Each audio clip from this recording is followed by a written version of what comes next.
വൈകുന്നേരത്തെ ഈ 4 മണി പലഹാരങ്ങളൊക്കെ കഴിക്കില്ലേ, അതിൽ ഓയിലി ഫുഡൊക്കെ കഴിക്കുന്ന സമയത്ത് അതിലെ ഓയിൽ പോയിട്ട് നമ്മളെ ബ്ലഡ് വെസൽസിൽ ഫാറ്റായി അടിഞ്ഞുകൂടി അങ്ങനെയാണ് ബ്ലോക്ക് ഉണ്ടാകുന്നത്, പിന്നീട് അത് ഹേർട്ട് അറ്റാക്ക് ആയിട്ട് മാറുന്നതും എന്നാണ് കേട്ടാക്കുന്നത്. അത് അങ്ങനെ തന്നെയാണോ? ഓയിലും ഇതൊക്കെ തീർച്ചയായിട്ടും ശരീരത്തിൽ കയറി വരുന്നത് തന്നെയാണ്. പക്ഷെ അത് തുടങ്ങുന്നത് വളരെ വളരെ മുമ്പാണ്. ചിലപ്പം നമ്മുടെ അമ്മയുടെ വയറ്റിലിരിക്കുന്ന സമയം മുതൽക്ക് തന്നെ ഈ എത്രോസ്ക്ലെറോസിസ് എന്ന് പറഞ്ഞ ഒരു പ്രോസസ്സ് സ്റ്റാർട്ട് ചെയ്യും. അത് അഡോളസെൻ്റ് ഏജ് ഗ്രൂപ്പിൽ ഒരു 12-20 വയസ്സിൻ്റെ ഇടയിലാണ് ആദ്യമായിട്ട് നമുക്ക് ഒരു പ്രത്യക്ഷമായിട്ട് കാണാൻ സാധിക്കുന്നത്. ഒരു ഫാറ്റി പ്ലാക്ക് എന്ന് പറഞ്ഞിട്ട്, അല്ലെങ്കിൽ ഫാറ്റി സ്ട്രീക്ക് എന്ന് പറഞ്ഞിട്ട് ഒരു ചെറിയൊരു ഇതായിട്ട് കാണാൻ പറ്റുന്നത്. അത് മെല്ലെ മെല്ലെ മെല്ലെ മെല്ലെ കാലക്രമേണ കൂടി കൂടി കൂടി വന്നിട്ടാണ് ഈ കൊഴുപ്പിൻ്റെ ഒരു ബ്ലോക്കായിട്ട് മാറുന്നത്. അതായത് രക്തക്കുഴലിൻ്റെ ഉള്ളിലെ ഭിത്തിയിൽ അതിൻ്റെ ഏറ്റവും ഉള്ളിൽ ഒരു ലൈനിങ് ഉണ്ടാവും, ഒരു ട്യൂബിൻ്റെ ഒരു ഉള്ളിലുള്ള ലൈനിങ് പോലെ. അപ്പോൾ ആ ബ്ലഡിൽ പോയിക്കൊണ്ടിരിക്കുന്ന സബ്സ്റ്റൻസസ്, അതിൽ LDL എന്ന് പറഞ്ഞിട്ടുള്ള LDL കൊളസ്ട്രോൾ എന്ന് പറഞ്ഞിട്ടുള്ള പാർട്ടിക്കിൾ, അത് ഈ ലൈനിങ്ങിൻ്റെ മേലെ ആദ്യം പറ്റും. ലൈനിങ്ങിൻ്റെ ഉള്ളിൽ കൂടി അത് ഈ ഉള്ളിലുള്ള ഭിത്തിൻ്റെ ആ സ്പേസിലേക്ക് കയറി വരും. അതിങ്ങനെ കൂടി കൂടി കൂടി ഗ്രാജുവലായിട്ടുള്ള പ്രോസസ്സാണ്. അപ്പോൾ അത് ഭക്ഷണത്തിന് വരുന്ന കൊളസ്ട്രോള് ഒരു 15% മാത്രമേ ഈ ഒരു പ്രോസസ്സിലേക്ക് കയറി വരുന്നുള്ളൂ. ബാക്കി 85% കൊളസ്ട്രോളും ശരീരത്തിൻ്റെ ഉള്ളിൽ തന്നെ ഉണ്ടാകുന്ന കൊളസ്ട്രോളാണ്. അപ്പം ഭക്ഷണം പ്രധാനമാണ് തീർച്ചയായിട്ടും, പക്ഷേ അത് മാത്രമല്ല, അത് ഭക്ഷണത്തിലെല്ലാം വളരെയധികം ശ്രദ്ധിക്കുകയാണെങ്കിലും ഈ ഉള്ളിലുള്ള ഈ മെറ്റബോളിക് പ്രോസസ്സസ് കാരണം, ജനറ്റിക് ആയിട്ടുള്ള കാരണങ്ങൾ കാരണം ഈ ഒരു എത്രോസ്ക്ലെറോട്ടിക് പ്രോസസ്സ് നടക്കാവുന്നതാണ്. അതുകൊണ്ട് വളരെ കൃത്യനിഷ്ഠയായിട്ട് ഭക്ഷണം എല്ലാം ശ്രമിച്ചാലും കൺട്രോളിലിരുന്നാലും ബ്ലോക്കുകളൊക്കെ വരാനുള്ള സാധ്യത അങ്ങനത്തെ ആൾക്കാർക്കും ഉണ്ടാവുന്നതാണ്. ഈ ഭക്ഷണത്തിൽ നിന്നുള്ള കൊഴുപ്പ് കാരണം വരുന്ന ബ്ലോക്കുകളാണെന്നുണ്ടെങ്കിൽ നമുക്ക് നിങ്ങൾ ഡോക്ടേഴ്സ് എസ്പെഷ്യലി നിങ്ങൾ സജസ്റ്റ് ചെയ്യുന്ന ഒരു കുക്കിംഗ് ഓയിൽസ് ഇതിൽ ഏതാണ് ഏറ്റവും ബെസ്റ്റ് എന്ന് ചോദിച്ചാൽ ഏതാ നമുക്ക് യൂസ് ചെയ്യാൻ പറ്റുന്ന ഏറ്റവും നല്ലത്? അൺസാച്ചുറേറ്റഡ് ഫാറ്റി ആസിഡ്സ് ആണ് സാച്ചുറേറ്റഡ് ഫാറ്റി ആസിഡ്സിനേക്കാളും കൂടുതൽ നല്ലത്. അങ്ങനെ ഉള്ള ഓയിൽ നോക്കുന്ന സമയത്ത് ഈ sunflower oil, safflower oil, olive oil, ഇതൊക്കെയാണ് കൂടുതൽ ഉപയോഗിക്കുക. കുറച്ചും കൂടി സേഫായിട്ടുള്ള, താരതമ്യം അങ്ങനെ പറയാമെന്ന് ഉള്ളൂ. പക്ഷേ ഏതൊരു ഓയിലാണെങ്കിലും അമിതമായിട്ട് ഉപയോഗിക്കുകയാണെങ്കിൽ, അല്ലെങ്കിൽ അത് ഫ്രൈ ചെയ്തിട്ട് ഉപയോഗിക്കുകയാണെങ്കിൽ തീർച്ചയായിട്ടും ദോഷം ചെയ്യും. പിന്നെ ഏറ്റവും പ്രധാനമായിട്ടുള്ള ഒരു കാര്യം, ഒരു പ്രാവശ്യം നമ്മൾ കുക്ക് ചെയ്യാൻ ഉപയോഗിക്കുന്ന ഒരു ഓയിൽ വീണ്ടും റീയൂസ് ചെയ്യാൻ പാടില്ല. അങ്ങനെ ചെയ്യുന്ന സമയത്ത് കൂടുതൽ ദോഷം ഉണ്ടാവാം. പക്ഷേ ഈ സൺഫ്ലവർ ഓയിൽ വളരെ മോശമാണ് എന്ന് ആളുകൾ പറയുന്നത് കേൾക്കാമല്ലോ. അപ്പോൾ അതെന്ത് ക്രൈറ്റീരിയ ആണ്? അത് പറഞ്ഞത് അമിതമായിട്ടുള്ള ഒരു യൂസ് ആണെങ്കിൽ തീർച്ചയായിട്ടും അതും ദോഷം ചെയ്യും. അത് പ്യുവർ 100% സേഫ് എന്ന് പറയുന്ന ഒരു ഓയിൽ ഒന്നുമില്ല. പക്ഷെ ഓയിൽ ഒരു രീതിയിൽ നമുക്ക് ആവശ്യവുമാണ്. അതിലുള്ള ചില omega-3 ഫാറ്റി ആസിഡ്സ് നമ്മുടെ ശരീരത്തിൽ നമുക്ക് സ്വന്തമായിട്ട് ശരീരത്തിൽ നിർമ്മിക്കാൻ സാധിക്കാത്ത ഫാറ്റി ആസിഡ്സ് ആണ്.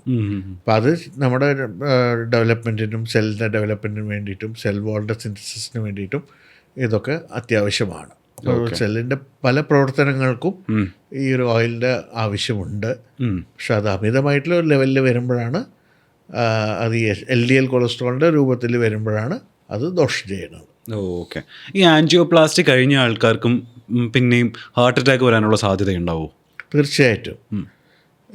ഒരു ആൻജിയോപ്ലാസ്റ്റി ചെയ്യുമ്പോൾ, അല്ലെങ്കിൽ ബൈപ്പാസ് ആണെങ്കിലും, രണ്ടിലും ആ ഒരു സമയത്ത് ഉള്ള ക്രിട്ടിക്കലായിട്ടുള്ള ബ്ലോക്കേജസ് മാത്രമാണ് നമ്മൾ നീക്കം ചെയ്യുന്നത്. ആ ബ്ലോക്കുകൾ വരാനുള്ള കാരണങ്ങൾ ഒരിക്കലും നമ്മൾ മാറ്റുന്നില്ല. നമുക്ക് ചെയ്യാവുന്നത് 6 കാര്യങ്ങൾ മാത്രമാണ്. ഷുഗർ കൺട്രോൾ ചെയ്യാം, ബ്ലഡ് പ്രഷർ കൺട്രോൾ ചെയ്യാം, കൊളസ്ട്രോൾ കൺട്രോൾ ചെയ്യാം, പുകവലിക്കാതിരിക്കാം, ഭക്ഷണത്തിൽ നിയന്ത്രണം എടുക്കാം, വ്യായാമം ചെയ്യാം. 6 കാര്യങ്ങളാണ് നമുക്ക് പുതിയൊരു പ്രശ്നം തടയാൻ വേണ്ടിയിട്ട് ചെയ്യാവുന്ന കാര്യങ്ങൾ. ഉം, ഉം, ഉം. പക്ഷേ ഇതല്ലാതെ വേറെ കാര്യങ്ങളും ഉണ്ട്. ഉം. പ്രായം കൂടിക്കൂടി വരും. ഒരു മരുന്ന് കൊണ്ടും അത് പ്രായം കുറയ്ക്കാൻ സാധിക്കില്ല. ഉം. അച്ഛനമ്മമാരെ നമുക്ക് മാറ്റാൻ സാധിക്കില്ല. ഉം. ജനിതകമായി നമുക്ക് ലഭിച്ചിട്ടുള്ള ഒരു റിസ്ക് ഉം. അത് മാറിപ്പോവില്ല. ഉം. നമ്മൾ മലയാളിയായി ജനിച്ചത് കൊണ്ട് കിട്ടുന്ന ഒരു റിസ്ക്, ഉം. എത്നിക് ആയിട്ടുള്ള ഒരു റിസ്ക്, ഉം. അതൊന്നും മാറ്റാൻ സാധിക്കുന്നതല്ല. ഉം. അപ്പം അങ്ങനെ പിന്നെ വേറെ പലതും ഉണ്ടാവും, വേറെ നമുക്ക് അറിയാത്ത ചില റിസ്ക് ഫാക്ടേഴ്സും ഉണ്ടാവാം. ഉം. അപ്പോൾ ഇതെല്ലാം ഉള്ളത് കൊണ്ട് ഇപ്പോൾ ഒരു ബ്ലോക്ക് വരുന്നത് എന്തെങ്കിലും ഒരു കാരണം ഉള്ളത് കൊണ്ടാണല്ലോ നമുക്ക് ബ്ലോക്ക് വരുന്നത്. ഉം. അപ്പോൾ ആ കാരണങ്ങളൊക്കെ മാറിപ്പോവാത്തിടത്തോളം കാലം വീണ്ടും ബ്ലോക്കുകൾ വരാം. ഓക്കെ. ഒരു പ്രാവശ്യം ഇത്രയും ബ്ലോക്കുകൾ വന്നു എന്ന് വെച്ചാൽ ആ അത്രയും ബ്ലോക്കുകൾ വരാനുള്ള കാരണമുണ്ട്. അപ്പം അതേ കാരണങ്ങൾ കൊണ്ട് തന്നെ വീണ്ടും ബ്ലോക്കുകൾ വരാനുള്ള സാധ്യതയുണ്ട്. അപ്പം അങ്ങനെയുള്ള സ്ഥിതിക്ക് നമുക്ക് ചെയ്യാവുന്നത് ഏറ്റവും ക്രിട്ടിക്കലായിട്ടുള്ള ബ്ലോക്ക്സ് എന്തായാലും നീക്കം ചെയ്യേണ്ട ബ്ലോക്ക്സ് എന്തായാലും നീക്കം ചെയ്യണം. എന്നാലേ നമുക്ക് മുന്നോട്ട് പോകാൻ പറ്റുള്ളൂ. അതേപോലെ തന്നെ വീണ്ടും ബ്ലോക്കുകൾ വരാനുള്ള നമുക്ക് കൺട്രോൾ ചെയ്യാൻ സാധിക്കുന്ന കാര്യങ്ങളൊക്കെ നമ്മൾ കൺട്രോൾ ചെയ്യുക. എന്നിട്ടും ബ്ലോക്കുകൾ തിരിച്ചു വരികയാണെങ്കിൽ ആ ബ്ലോക്കുകൾ വീണ്ടും മാറ്റം ചെയ്യുക എന്നുള്ളത് മാത്രമാണ് നമുക്ക് ചെയ്യാൻ സാധിക്കുന്നത്. ഓ, ഓക്കെ. ഇപ്പോൾ ഈ ആൻജിയോപ്ലാസ്റ്റി കഴിഞ്ഞ ആളുകൾ എന്തായാലും ലൈഫ് ലോങ് മെഡിസിൻ എടുക്കേണ്ടി വരാറില്ലേ? തീർച്ചയായിട്ടും. അപ്പോൾ എപ്പോഴെങ്കിലും ആ മെഡിസിൻ സ്റ്റോപ്പായി കഴിഞ്ഞാൽ അപ്പോൾ അതിന് എന്തൊക്കെ ചേഞ്ചസ് ആണ് ഉണ്ടാവുക? ഇപ്പം ആൻജിയോപ്ലാസ്റ്റി കഴിഞ്ഞാൽ കൊടുക്കുന്ന മരുന്നുകൾ, ഒന്ന് ഏറ്റവും പ്രധാനമായിട്ടുള്ളത് ഈ ബ്ലഡ് വീണ്ടും രക്തക്കുഴലിൻ്റെ ഉള്ളിൽ തന്നെ ബ്ലഡ് ക്ലോട്ടിങ് വരാതിരിക്കാൻ, കല്ലിച്ചു പോകാതിരിക്കാൻ വേണ്ടിയിട്ടുള്ള ആൻറ്റി പ്ലേറ്റ്ലെറ്റ് എന്ന് പറയുന്ന മരുന്നുകളാണ്. യൂഷ്വലി 2 മരുന്നുകളുണ്ടാവും അറ്റ്ലീസ്റ്റ് ഒരു കൊല്ലത്തേക്ക്. അത് കഴിഞ്ഞാൽ മിക്കപ്പോഴും ഒരു മരുന്നേ ഉണ്ടാവുള്ളൂ. അല്ലെങ്കിൽ റിസ്ക് കൂടുതലുള്ള ആൾക്കാർക്ക് 2 മരുന്ന് തന്നെ കണ്ടിന്യൂസ് ആയിട്ട് കഴിക്കണം. പിന്നുള്ളത് റിസ്ക് ഫാക്ടേഴ്സ് അനുസരിച്ചിട്ട് കൊളസ്ട്രോൾ കുറയ്ക്കാനുള്ള മരുന്നുകൾ എന്തായാലും വേണ്ടി വരും. പിന്നെ BP-യുടെ കൺട്രോളിനുള്ള മരുന്നുകൾ, ഷുഗറിൻ്റെ മരുന്നുകൾ, ഇങ്ങനത്തെ റിസ്ക് ഫാക്ടർ കൺട്രോളിനുള്ള മരുന്നുകളാണ് ബാക്കിയുള്ള മരുന്നുകൾ. നെഞ്ചുവേദന വരാതിരിക്കാൻ വേണ്ടിയിട്ടുള്ള മരുന്നുകളും ഇതിൻ്റെ കൂട്ടത്തിൽ ഉണ്ടാവാം. ഇതിൽ ഏറ്റവും പ്രധാനമായിട്ടും നമ്മൾ നിർത്താൻ പാടില്ലാത്ത മരുന്നുകളാണ് ഈ ബ്ലഡ് കല്ലിച്ച് പോകുന്നത് തടയുന്ന ആൻറ്റി പ്ലേറ്റ്ലെറ്റ് മരുന്നുകൾ. ഇത് നിർത്തലാക്കുകയാണെങ്കിൽ വീണ്ടും ഈ ഇട്ട സ്റ്റെൻറ്റിൻ്റെ ഉള്ളിൽ തന്നെ വീണ്ടും രക്തം കല്ലിച്ച് വരാനും ബ്ലഡ് ക്ലോട്ട് വന്ന് സ്റ്റെൻറ്റ് ത്രോംബോസിസ് എന്ന് പറഞ്ഞാൽ ബ്ലഡ് ക്ലോട്ട് വരാനും വീണ്ടും ഒരു അറ്റാക്ക് പോലെ തന്നെ വരാനും സാധ്യത കൂടുതലാണ്. ഓക്കെ. ഒരു അറ്റാക്ക് പോലെ തന്നെ വീണ്ടും വരാം. പിന്നെ കൊളസ്ട്രോൾ കൺട്രോൾ ചെയ്തില്ല എന്നുണ്ടെങ്കിൽ തീർച്ചയായിട്ടും വീണ്ടും ബ്ലോക്കുകൾ വരാം. അതേപോലെ തന്നെ ഷുഗറും പ്രഷറും കൺട്രോൾ ഇല്ലാതെ പോവുകയാണെങ്കിൽ അതിൻ്റേതായിട്ടുള്ള പ്രശ്നങ്ങൾ വരാവുന്നതാണ്. അപ്പോൾ ഈ ബുദ്ധിമുട്ടുകൾ ചിലപ്പോൾ ഹാർട്ടിൻ്റെ മാത്രമായിട്ട് ബാധിക്കുന്നതായിരിക്കില്ല, ബാക്കി പല അവയവങ്ങളെയും ഇത് കൊണ്ട് അതിൻ്റെ പ്രശ്നങ്ങൾ ഉണ്ടാവാം. അപ്പം ഹാർട്ടിനെ തീർച്ചയായിട്ടും ബാധിക്കും. അതേപോലെ തന്നെ തലച്ചോറിനെ ബാധിക്കാം, സ്ട്രോക്ക് പോലെ വരാം. പിന്നെ കിഡ്നിയുടെ ബാധിക്കാം, കിഡ്നി ഫെയിലിയറായിട്ട് വരാം. പിന്നെ കണ്ണിനെ ബാധിക്കാം, പിന്നെ കണ്ണിൻ്റെ കാഴ്ചശക്തി തന്നെ നഷ്ടപ്പെടുക, റെറ്റിനോപ്പത്തി വന്ന് ഡയബറ്റിക് റെറ്റിനോപ്പത്തി, ഹൈപ്പർടെൻസീവ് റെറ്റിനോപ്പത്തി എന്ന് പറഞ്ഞ് കണ്ണിനെ ബാധിക്കാം. അതേപോലെ തന്നെ ശരീരത്തിലുള്ള ബാക്കിയുള്ള രക്തോട്ടം എല്ലാ ഭാഗത്തേക്കും ഉണ്ട്. എല്ലാ അവയവങ്ങൾക്കും അതിൻ്റെ രക്തം ആവശ്യമാണ്. അപ്പോൾ അവിടേക്കുള്ള രക്തക്കുഴലിലൊക്കെ ബ്ലോക്കുകൾ രക്തധമനിയിലൊക്കെ ബ്ലോക്കുകൾ വരാനുള്ള സാധ്യത ഉണ്ട്. ഓക്കെ. അപ്പോൾ ഏത് ഭാഗത്താണ് രക്തധമനിയിൽ ബ്ലോക്ക് വരുന്നത് വെച്ചാൽ ആ അവയവത്തിൻ്റെ ഒരു പ്രശ്നം അനുഭവപ്പെടാം. ഇപ്പോൾ നമുക്ക് എല്ലാവർക്കും ചിലപ്പോൾ പല കാരണങ്ങൾ കൊണ്ട് നമുക്ക് ചെസ്റ്റ് പെയിൻ വരാറില്ല. ചിലപ്പോഴൊക്കെ നമ്മൾ ചില ചെസ്റ്റ് പെയിൻ ഗ്യാസ് ആണെന്ന് പറഞ്ഞ് നെഗ്ലക്റ്റ് ചെയ്യാറുണ്ട്. എപ്പോഴൊക്കെ നമ്മൾ ചെസ്റ്റ് പെയിനെ സീരിയസ് ആയിട്ട് കാണുന്നുണ്ട്? ഏതൊക്കെ ചെസ്റ്റ് പെയിൻസ് ആണ് വളരെ റെഡ് സിഗ്നൽസ് ആയിട്ട് നമുക്ക് തരുന്നത്? പൊക്കിളിൻ്റെ മേലെ, ഈ താടിയലിൻ്റെ താഴെ ഏതൊരു ബുദ്ധിമുട്ട് വന്നാലും അത് ഹാർട്ടിൻ്റെ ബുദ്ധിമുട്ട് ആകാൻ ഒരു സാധ്യതയുണ്ട്. ഓക്കെ. ക്ലാസിക്കലായിട്ടുള്ള ഒരു ഡിസ്കംഫർട്ട് പറയുകയാണെങ്കിൽ ഈ നെഞ്ചിൻ്റെ നടുവിൽ അല്ലെങ്കിൽ കുറച്ചൊരു ഇടത്ത് വശം ചേർന്ന് ഒരു അമുക്കണ പോലെ ഒരു ഡിസ്കംഫർട്ട്, സ്ക്വീസിങ് ഡിസ്കംഫർട്ട്, വേദന ആവണം എന്നില്ല, പക്ഷെ എന്തോ ഒരു അസ്വസ്ഥത, ഒരു അണപ്പ്, അല്ലെങ്കിൽ എന്താണ് ജസ്റ്റ് ഒരു ബുദ്ധിമുട്ട് പോലെ, ഒരു അസ്വസ്ഥത പോലെ, അത് ഇവിടെ തന്നെ ഉണ്ടാവാം, അല്ലെങ്കിൽ ഇവിടുന്ന് അത് പടർന്ന് ഇങ്ങോട്ടേക്ക് നെക്കിൻ്റെ രണ്ട് സൈഡിലേക്കും പടർന്ന് വരാം. ലെഫ്റ്റ് സൈഡ് ഈ ലെഫ്റ്റ് ഷോൾഡറിൻ്റെ അവിടേക്ക് ലെഫ്റ്റ് കൈയിലെ ഉൾഭാഗത്ത് അത് സ്പ്രെഡ് ചെയ്ത് വരാവുന്നതാണ്. അപ്പോൾ ഇങ്ങനത്തെ ഒരു ബുദ്ധിമുട്ട് സാധാരണഗതിയിൽ വരുന്നത് തുടക്കത്തിൽ നടക്കുമ്പം, കയറ്റം കയറുമ്പം, സ്റ്റെപ്പ് കയറുമ്പം, എക്സേർട്ട് ചെയ്യുന്ന സമയത്ത്, അങ്ങനത്തെ സമയങ്ങളിലാണ് പൊതുവെ ഇത് ആദ്യമായിട്ട് കാണാറുള്ളത്. അത് ക്രോണിക് ആയിട്ടുള്ള ഒരു ഡിസ്കംഫർട്ടാണ് ആൻജൈന പെക്ടോറിസ്. ആൻജൈന എന്ന് പറയുന്ന ഈ വേദന, പെക്ടോറിസ് ചെസ്റ്റ്, അങ്ങനെയാണ് അതിനെ വിശേഷിപ്പിക്കുന്നത്. അല്ലാതെ ഉള്ളത് ഹാർട്ട് അറ്റാക്കിൻ്റെ വേദനയാണ്. അപ്പോൾ ഇതേപോലത്തെ വേദന, പക്ഷെ കുറച്ചും കൂടി കടുപ്പായിട്ടുള്ള വേദനയായിരിക്കും. അതിൻ്റെ കൂടെ വിയർപ്പുണ്ടാവാം, ശ്വാസത്തിൻ്റെ ഒരു തിങ്ങൽ പോലെ തോന്നാം, കുറച്ചും കൂടി അധികം സമയം അത് നിൽക്കും. ഈ നടക്കുമ്പോൾ കയറ്റം കയറുമ്പോഴുള്ള ഡിസ്കംഫർട്ട് എക്സസൈസ് നിർത്തി കഴിഞ്ഞാൽ പെട്ടെന്ന് തന്നെ അത് കുറഞ്ഞു വരും. ടോട്ടലി ഒരു ഡിസ്കംഫർട്ടിൻ്റെ ഡ്യൂറേഷൻ ഒരു 3-4 മിനിറ്റ് അത്രയ്ക്കേ ഉണ്ടാവുള്ളൂ. ഈ അൺസ്റ്റേബിൾ ആയിട്ടുള്ള അക്യൂട്ട് ആയിട്ടുള്ള ഒരു ഡിസ്കംഫർട്ട്, ഒരു ഹാർട്ട് അറ്റാക്കിൻ്റെ ഡിസ്കംഫർട്ട് എന്ന് പറയുന്നത് അത് അറ്റ്ലീസ്റ്റ് ഒരു 20 to 30 മിനിറ്റ്സ് എങ്കിലും നീണ്ടു നിൽക്കും. ഓക്കെ. അപ്പോൾ അതാണ് ഇത് രണ്ടിനെയും തമ്മിലുള്ള സിവിയറിറ്റിയിലുള്ള വ്യത്യാസമാണ്. എങ്ങനെയാണ് ഈ ബ്ലോക്ക് നമ്മുടെ രക്തക്കുള്ളിൽ ഉണ്ടാകുന്നതെന്നൊന്ന് ഒരു ലേമാൻ കോൺസെപ്റ്റിൽ പറഞ്ഞു തരുമോ? ആദ്യം പറഞ്ഞ പോലെ തന്നെ ഈ രക്തക്കുഴലിലെ കൊഴുപ്പിൻ്റെ ഇത് കല്ലിച്ച് വന്ന് അതിൻ്റെ പ്ലാക്ക് എന്ന് പറഞ്ഞിട്ട് ഡെവലപ്പാവും. അത് ഈ ഒരു ട്യൂബിൻ്റെ ഉള്ളിൽ ഒരു അടവ് വരുന്ന പോലെയാണ്. ആ ട്യൂബിൻ്റെ ഭിത്തിയിൽ ബ്ലോക്ക് വന്ന് അത് ബ്ലോക്ക് കൂടുതലായി ഡെവലപ്പ് ചെയ്ത് വരുന്ന സമയത്ത് രക്തോട്ടത്തിനുള്ള സ്പേസ് കുറഞ്ഞു വരും. അത് ഈ മോഡലിൽ വേണമെങ്കിൽ കാണിക്കാവുന്നതാണ്. ബ്ലോക്ക് ഇല്ലാത്തൊരു വെസലാണ്. അപ്പോൾ ഇതിൽ ഈ ഫ്ലോ നോക്കുകയാണെങ്കിൽ അപ്പോൾ നേരെ തിരിച്ച് നോർമലായിട്ട് രക്തം പോണുണ്ട്, മനസ്സിലായി. ഇതിൽ ഇവിടെ ഒരു വീതി കുറവുണ്ട്. ഉള്ളിൽ നോക്കിയാൽ അറിയാം, വീതി കുറവ് അറിയാം. അപ്പോൾ അതിൻ്റെ ഉള്ളിൽ കൂടി ബ്ലഡ് പോണുണ്ട്, പക്ഷെ കുറച്ചും കൂടി മെല്ലിയായിരിക്കും പോണ്ടാവുക. ഈ ഫ്ലോയിലുള്ള ഒരു വ്യത്യാസം, ഈ ബ്ലോക്ക് കാരണം അങ്ങോട്ടേക്ക് ബ്ലഡ് പോണത് കുറച്ച് കുറവായിരിക്കും. ഈ മൂന്നാമത് ഉള്ളത് 100% ബ്ലോക്കാണ്. ആ ബ്ലോക്കിൻ്റെ അപ്പുറത്തേക്ക് രക്തോട്ടം വരില്ല, അവിടെ നിൽക്കുകയാണ്. അതിൻ്റെ അപ്പുറത്തേക്ക് രക്തോട്ടം ഉണ്ടാവില്ല. അപ്പോൾ അതാണ് ഇതുള്ളത്. ഓക്കെ. ഇപ്പോൾ ആൻജിയോപ്ലാസ്റ്റി ചെയ്യുന്ന സമയത്ത് എങ്ങനെയാണ് ബ്ലോക്ക് മാറുന്നത്? അപ്പോൾ ഈ ഇങ്ങനെ ഉള്ള ഒരു ബ്ലോക്ക്, ഈ ബ്ലോക്കിൻ്റെ ഉള്ളിൽ കൂടി നമ്മളൊരു വയർ കൊണ്ടുപോവുകയാണ് ചെയ്യുന്നത്.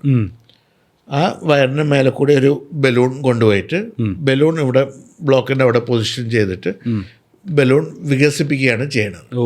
ഓക്കെ. ബലൂൺ വികസിക്കുന്ന സമയത്ത് ഈ ബ്ലോക്ക് സൈഡിലേക്ക് തള്ളി മാറുകയാണ് ചെയ്യുന്നത്. ഓക്കെ. അപ്പോൾ ഈ രക്തോട്ടം പോകാനുള്ള വഴി ക്ലിയർ ആവും.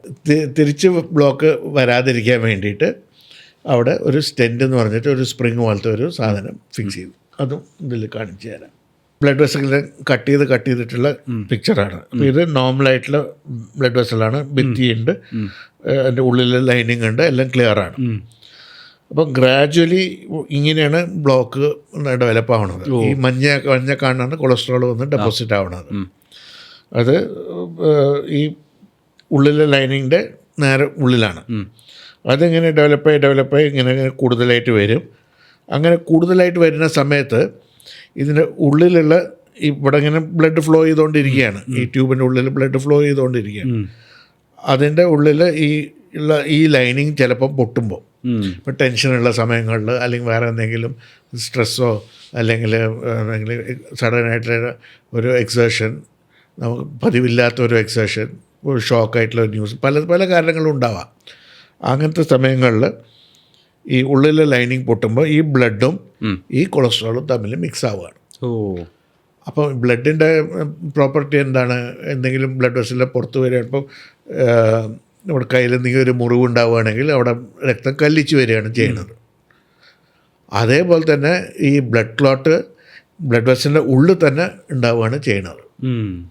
ഈ രക്തവും ഈ കൊഴുപ്പും തമ്മിൽ മിക്സ് ആവുന്ന സമയത്ത് ബ്ലഡ് രക്തക്കുഴലിൻ്റെ ഉള്ളിൽ തന്നെ അത് ബ്ലഡ് ക്ലോട്ടായിട്ട് ഫോം ആവണം.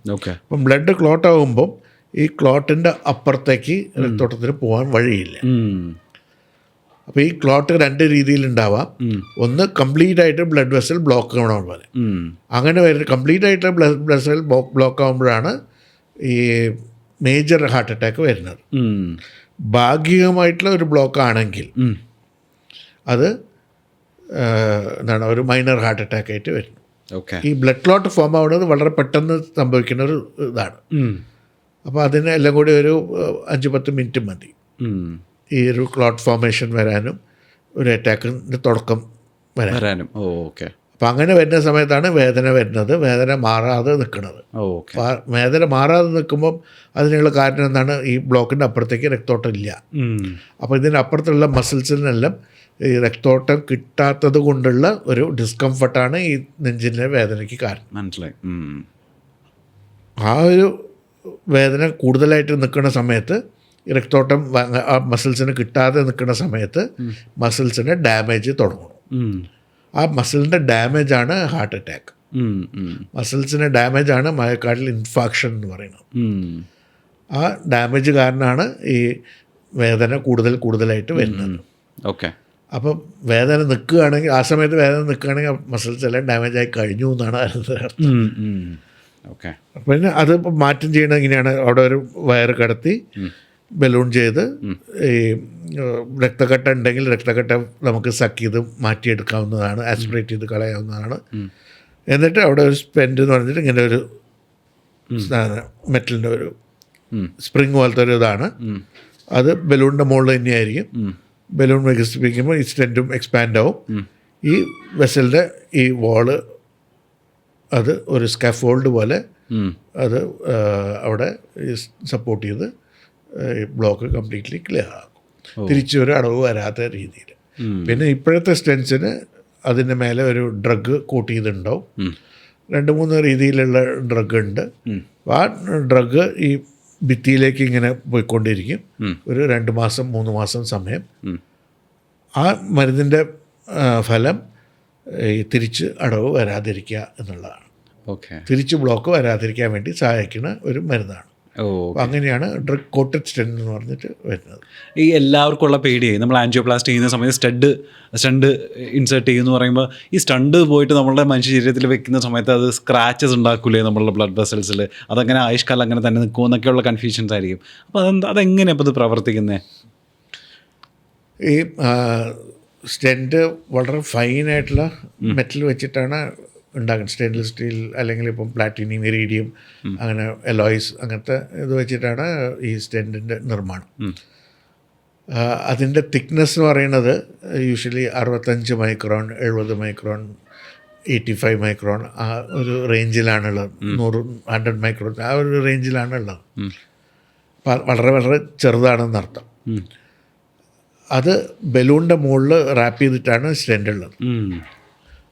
ബലൂൺ അവിടെ കൊണ്ടുപോയിട്ട് ഈ ബ്ലോക്കെല്ലാം സൈഡിലേക്ക് തള്ളി മാറ്റി അവിടെ അത് സ്റ്റെൻറ്റിന് പോകാനുള്ള വഴി ഉണ്ടാക്കിയതിന് ശേഷം മാത്രമാണ് സ്റ്റെൻറ്റ് അങ്ങോട്ടേക്ക് കൊണ്ടുവന്നത്. വയറിൻ്റെ മുകളിലാണ് സ്റ്റെൻറ്റ് ഉള്ളത്. ഫ്രീ ആയിട്ട് സ്റ്റെൻറ്റ് ഫ്ലോട്ട് ചെയ്ത് പോകുന്നില്ല. വയറിൻ്റെ മുകളിൽ ആണ് ഈ വയർ കറക്റ്റ് ഇതിൻ്റെ ബ്ലഡ് വെസലിൻ്റെ നടുവിൽ വയർ വെച്ചിട്ട് അതിൻ്റെ മേലെ കൂടിയാണ് സ്റ്റെൻറ്റ് പോകുന്നത്. എന്നിട്ട് ആ കറക്റ്റ് പൊസിഷൻ എത്തുന്ന സമയത്താണ് നമ്മൾ ബലൂൺ വികസിപ്പിച്ച് സ്റ്റെൻറ്റ് എക്സ്പാൻഡ് ചെയ്യുന്നത്. അപ്പോൾ സ്റ്റെൻറ്റ് എക്സ്പാൻഡ് ചെയ്യുന്ന ആ പിക്ചറിൽ കണ്ട പോലെ ആ വെസലിൻ്റെ ചുറ്റുമായിട്ടാണ് ഉണ്ടാവുക, വെസലിനെ പറ്റിക്കൊണ്ടാണ് ഉണ്ടാവുക.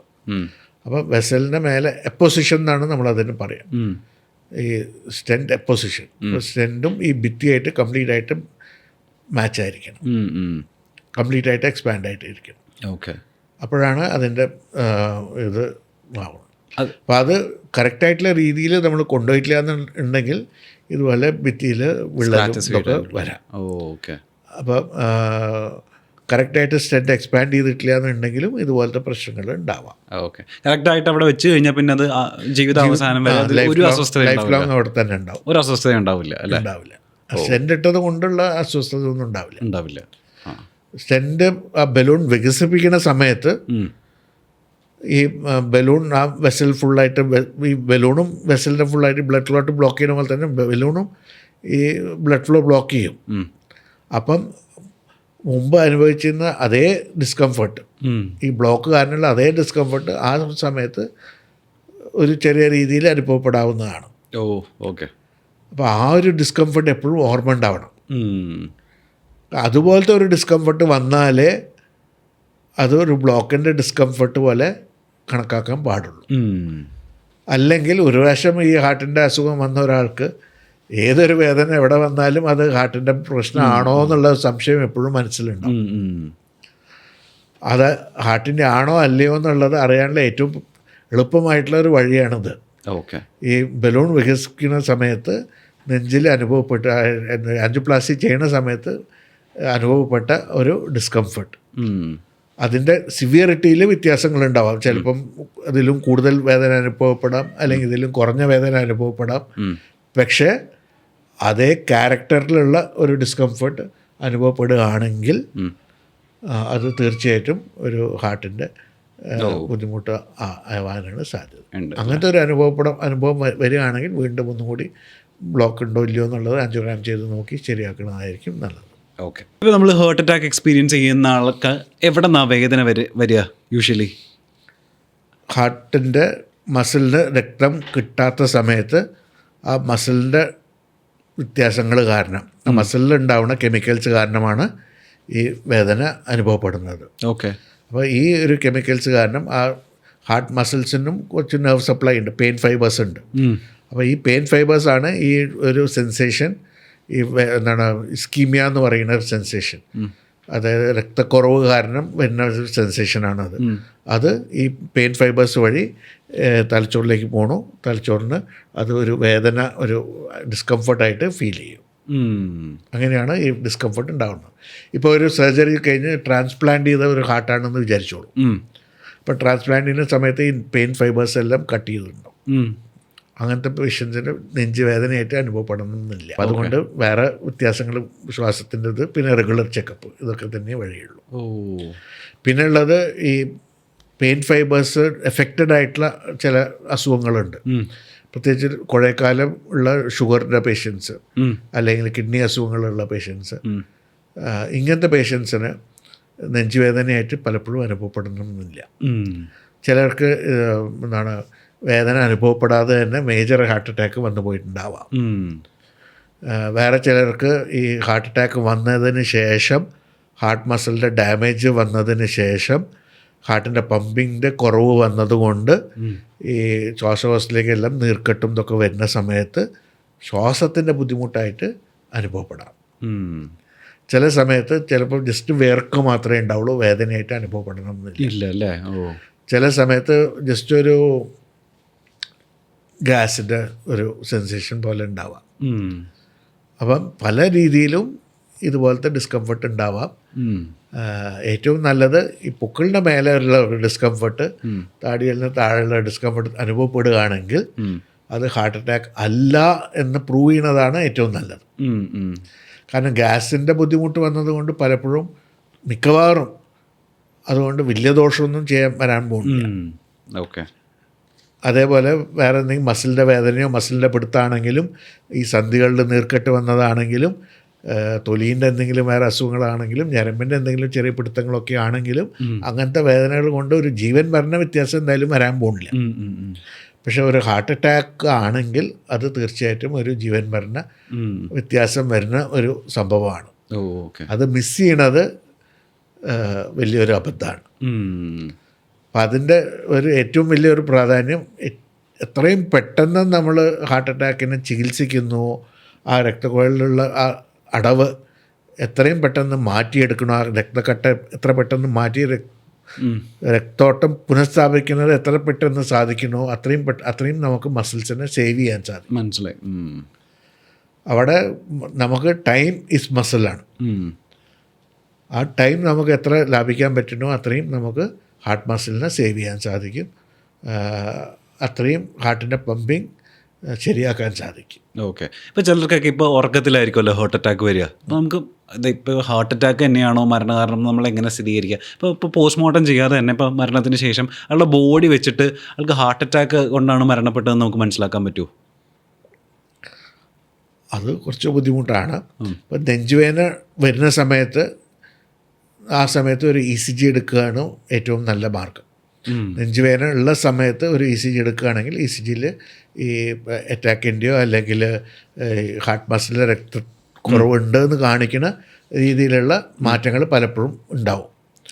വളരെ ദുർലഭം സമയങ്ങളിൽ മാത്രം ആദ്യത്തെ ECGയിൽ ഈ മാറ്റങ്ങൾ കണ്ടു എന്ന് വരില്ല. ഒരു 2-3 കുറച്ച് സമയം കഴിഞ്ഞ് വീണ്ടും എടുക്കുന്ന ECGയിലായിരിക്കും ചിലപ്പം മാറ്റങ്ങൾ വരുന്നുണ്ടാവുക. അതേപോലെ തന്നെ അറിയാനുള്ള ഒരു രക്ത ടെസ്റ്റുകളുണ്ട്. ട്രോപ്പൊണിൻ I എന്ന് പറഞ്ഞിട്ടുള്ള ട്രോപ്പൊണിൻ T എന്ന് പറഞ്ഞിട്ടുള്ള ടെസ്റ്റുകളാണ് ഏറ്റവും പ്രധാനമായിട്ടുള്ളത്. ഇത് തന്നെ ഹൈ സെൻസിറ്റിവിറ്റി ട്രോപ്പൊണിൻ ടെസ്റ്റുകളുണ്ട്. ഇവയാണ് നമ്മൾ യൂഷ്വലി യൂസ് ചെയ്യണത്. അപ്പോൾ അത് രക്തത്തിൽ പോസിറ്റീവായി വരാൻ യൂഷ്വലി ഒരു 4 മുതൽ 6 മണിക്കൂർ വരെ ഗ്യാപ്പ് വേണം. അത്രയും സമയം കഴിഞ്ഞാലാണ് ബ്ലഡ് ടെസ്റ്റിൽ ഇതൊക്കെ സ്ട്രോങ് ആയിട്ട് പോസിറ്റീവായിട്ട് കാണുന്നത്. അപ്പോൾ ആദ്യം ഒരു ടെസ്റ്റ് ചെയ്യണു, അതിൽ ചെറിയൊരു വാല്യൂ കാണുന്നു. രണ്ടാമത്തെ ഒരു ടെസ്റ്റ് 1 മണിക്കൂർ കഴിഞ്ഞ് ചെയ്യണു, അതിൽ ഈ വാല്യൂ കുറച്ചും കൂടി കൂടുകയാണെന്നുണ്ടെങ്കിൽ തീർച്ചയായിട്ടും എന്തോ സംഭവിക്കുന്നുണ്ട്. പിന്നെ ഹാർട്ടിൻ്റെ എക്കോ ടെസ്റ്റ് ചെയ്ത് നോക്കുകയാണെങ്കിൽ, സ്കാൻ നോക്കുകയാണെങ്കിൽ സ്കാനിൽ അതിൻ്റെ വ്യത്യാസങ്ങൾ, പമ്പിങ്ങിൻ്റെ വ്യത്യാസങ്ങൾ കാണാം. ഏത് സൈഡിലുള്ള രക്തോട്ടത്തിലാണ് കുറവുള്ളത് വെച്ചാൽ ആ ഭാഗത്ത് ഉള്ള പമ്പിങ് കുറച്ച് കുറഞ്ഞ രീതിയിൽ കാണാം. പിന്നെ ആൻജിയോഗ്രാം ചെയ്ത് നോക്കുമ്പോൾ ബ്ലോക്ക് കാണാം. ഈ ആൻജിയോപ്ലാസ്റ്റി കഴിഞ്ഞിട്ടേ എല്ലാവരും സ്ട്രിക്റ്റ് ആയിട്ട് ഈ ഫുഡ് കഴിക്കാൻ പാടില്ല എന്ന് പറഞ്ഞു കൊടുക്കുന്ന ഏതെങ്കിലും ഫുഡുണ്ടോ? അല്ലെങ്കിൽ നമ്മൾ എന്തായാലും റെസ്ട്രിക്റ്റ് ചെയ്യേണ്ട ഫുഡുണ്ടെങ്കിൽ എന്തായിരിക്കും? ഈ നമുക്ക് ചെയ്യാൻ പറ്റാവുന്ന 6 കാര്യങ്ങളിൽ ഒന്ന് തീർച്ചയായിട്ടും ഡയറ്റാണ്. അപ്പോൾ ഡയറ്റ് പല രീതിയിലുണ്ട്.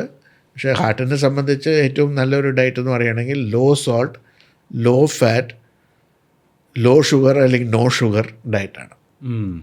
അപ്പോൾ ഇതിൽ മധുരം, പഞ്ചസാര മാക്സിമം കുറയ്ക്കണം. നമുക്ക് ഷുഗറിൻ്റെ പ്രശ്നം, ഡയബറ്റീസ് ഇല്ലെങ്കിലും കൂടി.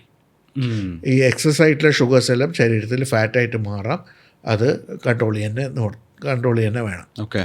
ഇന്ത്യക്കാർക്ക് പ്രത്യേകിച്ച് ഈ ഫാറ്റി ഫുഡിനേക്കാളും കൂടുതൽ ദോഷം ചെയ്യണത് ഈ ഷുഗറാണ്, കാർബോഹൈഡ്രേറ്റ്സ് ആണ്. അതേപോലെ തന്നെ ഈ റെഡ് മീറ്റ്, ഏറ്റവും പ്രധാനമായിട്ടുള്ളത് റെഡ് മീറ്റാണ്. ഈ ബീഫ്, മട്ടൺ, പോർക്ക്, ഇത് 3ഉം അവോയ്ഡ് ചെയ്യാൻ വേണം. വേറെ നിവൃത്തിയൊന്നുമില്ല. അതേപോലെ ഫ്രൈഡ് ഫുഡും അവോയ്ഡ് ചെയ്യണം. ചോറ് കഴിയെങ്കിൽ ഒരു നേരം മാത്രമാക്കി കുറയ്ക്കുക, ബാക്കി 2 നേരം വേറെ പലഹാരമായിട്ട് എന്തെങ്കിലും കഴിക്കാം. കഞ്ഞി കഴിയുന്നതും ഒഴിവാക്കണം. കഞ്ഞി ഒഴിവാക്കണം എന്ന് പറയുന്നതിൻ്റെ കാരണം, കഞ്ഞി വളരെ പെട്ടെന്ന് ഈ ഷുഗേഴ്സ് ശരീരത്തിൽ കയറ്റുന്ന ഒരു പെട്ടെന്ന് വളരെ എളുപ്പത്തിൽ ഡൈജസ്റ്റ് ആവും. പക്ഷെ അധികം നേരം നിൽക്കില്ല. അപ്പോൾ നമുക്ക് പെട്ടെന്നൊരു എനർജി വേണ്ട ഒരു ആവശ്യമാണെങ്കിൽ, ഇപ്പം അസുഖമുണ്ട്, പനിയുണ്ട്, അല്ലെങ്കിൽ വയറിളക്കമുണ്ട്, എന്തെങ്കിലും കാരണം കൊണ്ട് നമ്മൾ ഡൗണാണ്, ആ സമയത്ത് പെട്ടെന്ന് എനർജി കിട്ടാൻ ഏറ്റവും നല്ലത് കഞ്ഞിയാണ്. കഞ്ഞിയിൽ കുറച്ച് ഉപ്പും ഇതൊക്കെ ചേർത്തിട്ട് കഞ്ഞി കുടിക്കുകയാണെങ്കിൽ തീർച്ചയായിട്ടും പെട്ടെന്ന് എനർജി കിട്ടും. പക്ഷെ അതേസമയം ഒരു ലോങ് ടേം ട്രീറ്റ്മെൻറ്റിന് ഈ കഞ്ഞി, പ്രത്യേകിച്ച് ഷുഗറും ഇതൊക്കെ ഉള്ള ഒരാളാണെങ്കിൽ കഞ്ഞി മാത്രമായിട്ട് കുടിക്കുന്ന സമയത്ത് അതിൽ കാർബോഹൈഡ്രേറ്റ്സ് ആണ് കൂടുതൽ വരുന്നത്. ഷുഗർ ലെവലാണ് പെട്ടെന്ന് കയറി വരുന്നത്. ഇപ്പോൾ ഞാനൊരു ഡോക്ടറായിട്ട് ഞാനിവിടെ ഇരിക്കുകയാണ്.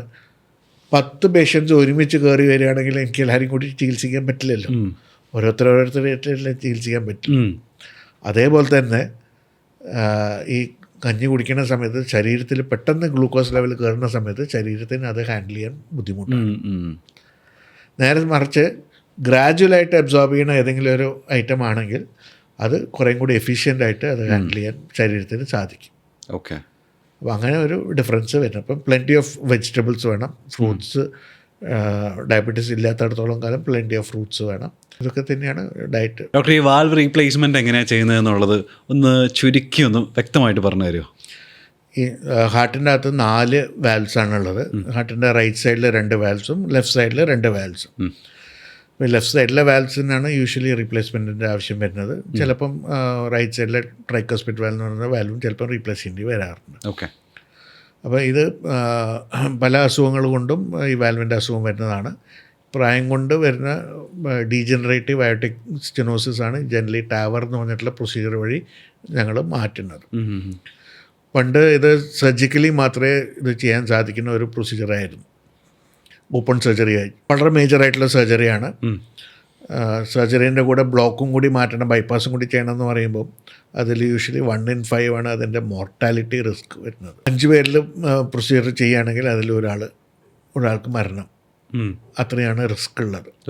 ഇതേ സർജിക്കൽ പ്രൊസീജിയർ ഓപ്പറേഷൻ ഇല്ലാതെ ആൻജിയോഗ്രാം ആൻജിയോപ്ലാസ്റ്റി ഒക്കെ ചെയ്യണ അതേ രീതിയിൽ ചെയ്യണ ഒരു രീതിയാണ് ടാവർ എന്ന് പറയുന്നത്, ട്രാൻസ്ക്യൂട്ടീനിയസ് അയോട്ടിക് വാൽവ് റീപ്ലേസ്മെൻറ്റ്.